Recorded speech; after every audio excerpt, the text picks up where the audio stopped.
In episode 25, after Xu Qing and Wu Jianwu joined forces to eliminate the remnant soul of the C-Corps clan. The battle came to an end and the opponent's storage bag fell into Xu Qing's hands. However, upon returning to the Dharma ship, Wu Jianwu, overwhelmed by grievance and frustration, could no longer endure it. He directly drew his sword to his own neck, his eyes bloodshot and resolute, and in a near-desperate tone forced Xu Qing to divide the spoils, even threatening death if he was denied a share. Faced with such a firm attitude, Xu Qing fell silent for a moment and realized that during the battle Wu Jianwu had indeed risked his life multiple times to protect him, even going beyond what a true guardian would do. In the end, he agreed, taking out the storage bag and pouring all the items in front of Wu Jianwu. Instantly, a large amount of resources appeared, including spirit nodes, spirit stones, pills, jade slips, and crafting materials piled up like a small mountain. Among them, the most eye-catching were 2 talisman treasures created by a golden core cultivator emitting extremely powerful fluctuations, along with a radiant feather-shaped magical artifact that drew both of their attention. Recognizing its immense value, Xu Qing did not hesitate to act first and seize the feather artifact, while Wu Jianwu, although also reaching out, instead chose a seemingly ordinary object, a box resembling a lump of iron yet hiding something extraordinary. At a glance, Xu Qing recognized it as something he had encountered twice before, though he still did not know its origin, making him particularly wary. His reaction caused Wu Jianwu to immediately withdraw the box, and the two entered a brief standoff. In the end, Wu Jianwu explained that it was a wish box, a relic from previous eras capable of surviving destruction, containing unknown items ranging from priceless to useless depending on one's luck. To open it required long-term nurturing with spiritual power, and since this one was close to being opened, he insisted on keeping it. After some consideration, Xu Qing chose not to compete for it, collected the remaining spoils, and let the other party leave. He then took stock of his gains and discovered that he had struck it rich this time, obtaining over 200,000 spirit notes, along with more than 100,000 spirit stones from other items, 2 talisman treasures, and the extremely valuable feather artifact. What drew his attention the most, however, was the remnant soul of an elder-level C-Corps clan cultivator. He immediately circulated the searing fire soul-devouring scripture, using black flames to burn the remnant soul and break through his acupoints, increasing from 13 to 20 open points.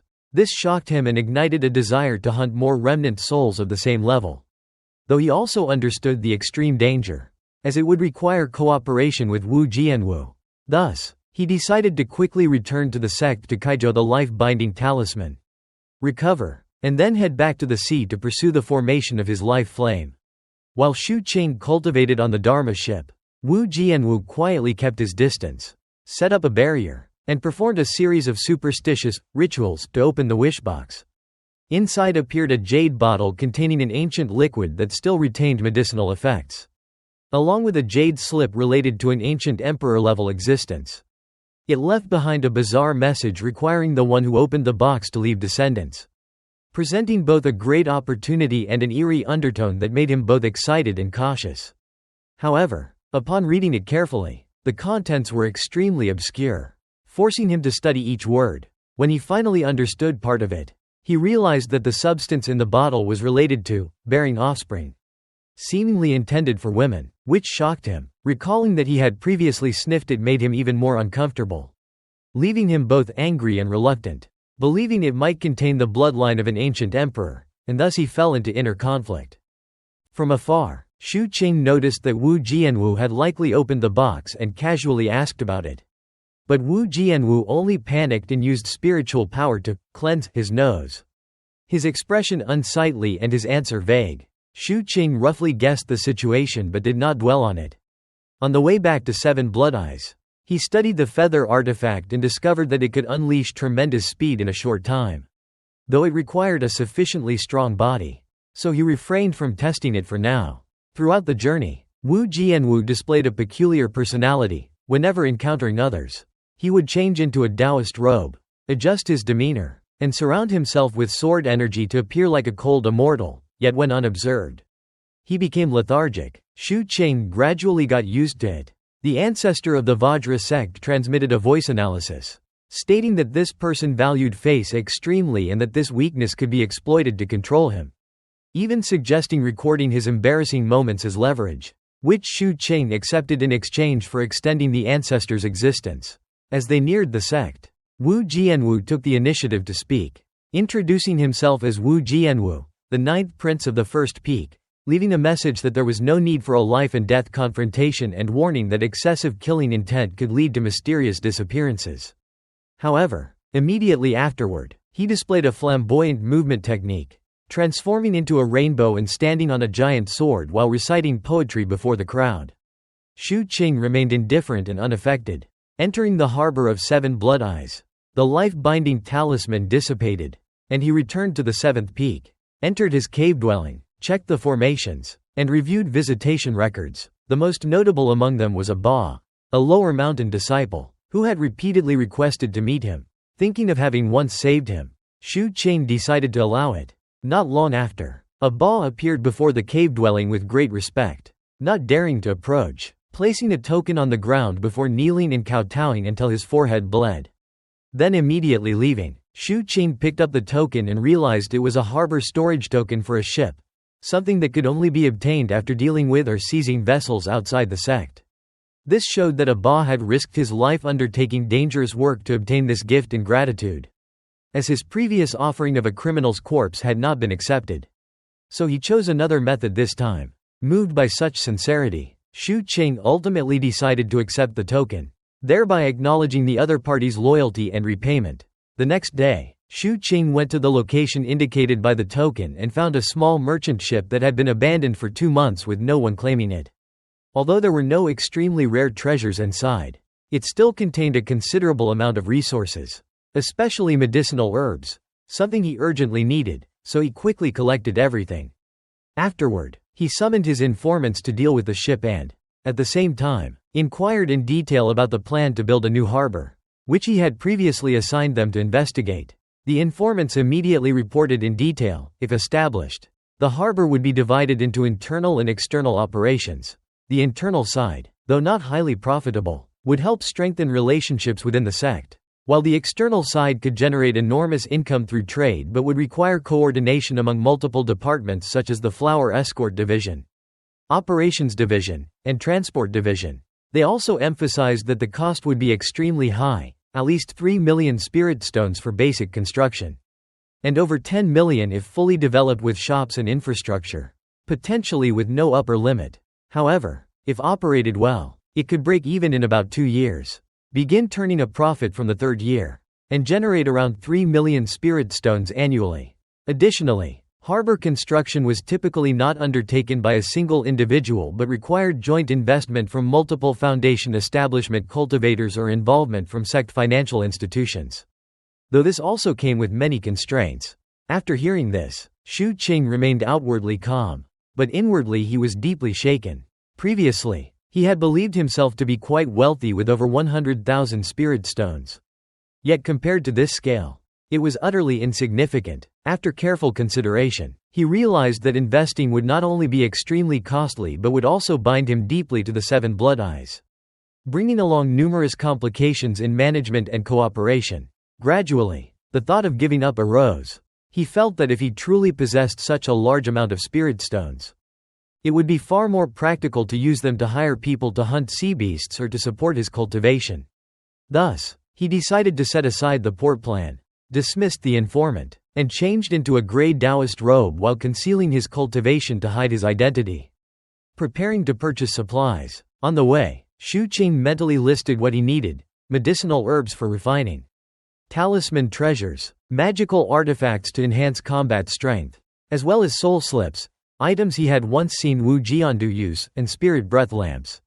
Although he had already reached foundation establishment, he still maintained his habit of eating, so he stopped by a familiar restaurant for a meal while sending a voice transmission to Huang Yan regarding the purchase of a spirit breath lamp. After finishing, he received a reply, and not long after, Huang Yan arrived, handing over 200,000 spirit stones in the form of spirit notes along with a 10,000 talisman armor worth around 300,000 to make up the remainder. Upon inspection, Shu Qing realized that the inner armor contained countless runic inscriptions and possessed extremely strong defensive capabilities, enough to withstand several attacks from a Foundation establishment cultivator who had not yet formed 2 life flames. After completing the transaction, Huang Yan also revealed that war was about to break out and advised him to consider participating, leaving Shu Qing deep in thought. After parting ways, Shu Qing realized that he not only lacked financial resources but also needed to prepare for the major upheaval ahead. He decisively abandoned the port plan and instead intended to exchange his quota for the right to manage a street, less profitable but more stable and with fewer constraints. With this decision, he entered the Peng Ming district of the 6th Mountain, where shops for Foundation establishment cultivators were concentrated, and chose to step into Ming Qi Pavilion, a large and luxurious store specializing in talisman treasures, jade talismans, and magical artifacts. As soon as he entered, his outstanding temperament and appearance drew the attention of many attendants, and he was quickly greeted by an enthusiastic young woman who prepared to guide him to the upper floors to view magical artifacts, marking the beginning of his equipment selection process to strengthen himself before the coming storm. Shu Qing arrived at the artifact shop and was received by the young woman. Upon learning that he wished to purchase magical artifacts and recognizing his Foundation establishment aura, she immediately became respectful and even took the initiative to lead him to the 3rd floor with graceful gestures, deliberately displaying her charm to win his favor. However, Shu Qing remained indifferent from beginning to end, unmoved, which left her somewhat disappointed. On the 3rd floor, she presented 3 magical artifacts for him to choose from: the Cold Mountain Sword, imbued with frigid energy from the seabed, extremely sharp and incredibly fast; the 5 Slaughter Bead, capable of locking onto a target and pursuing it to death; and the Soul Birth Bell, which could shake the soul and immobilize opponents but also caused backlash to its user. After hearing the explanations and considering their high prices, Shu Qing clearly understood the importance of magical artifacts at the Foundation establishment stage, especially with the looming possibility of war driving prices even higher.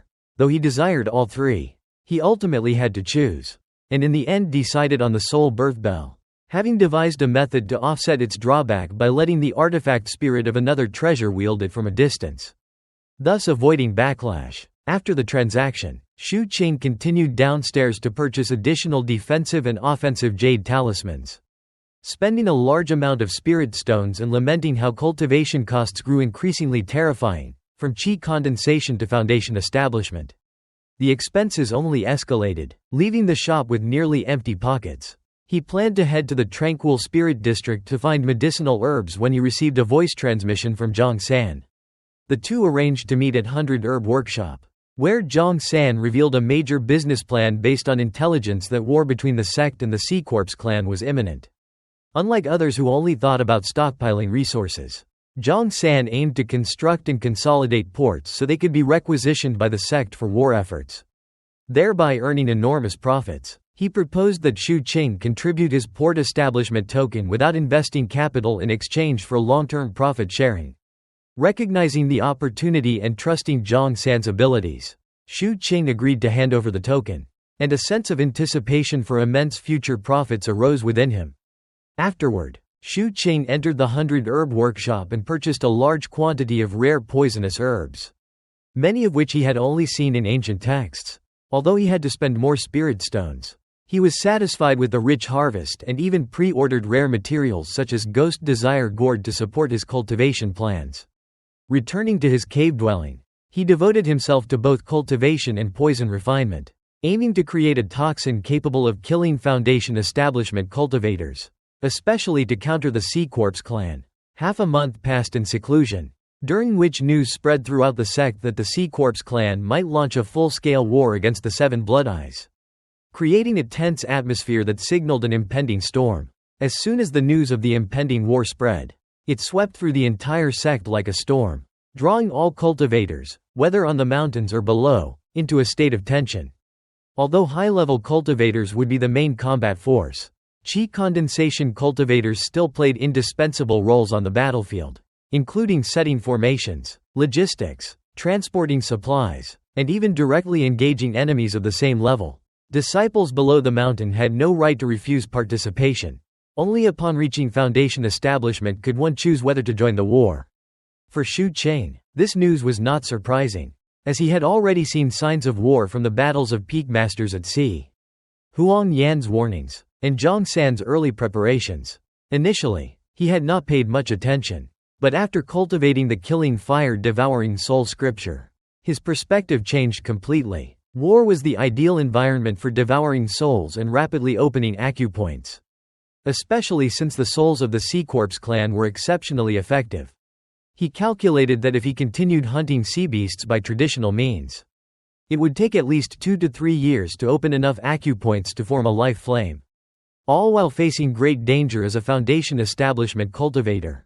In contrast, although the battlefield was dangerous, the opportunities and rewards were far greater, gradually inclining him toward participating in the war. Meanwhile, Zhang San did not delay his plans because of the war. Instead, he went all out to construct a new port, investing massive amounts of spirit stones and mobilizing thousands of disciples and tens of thousands of laborers.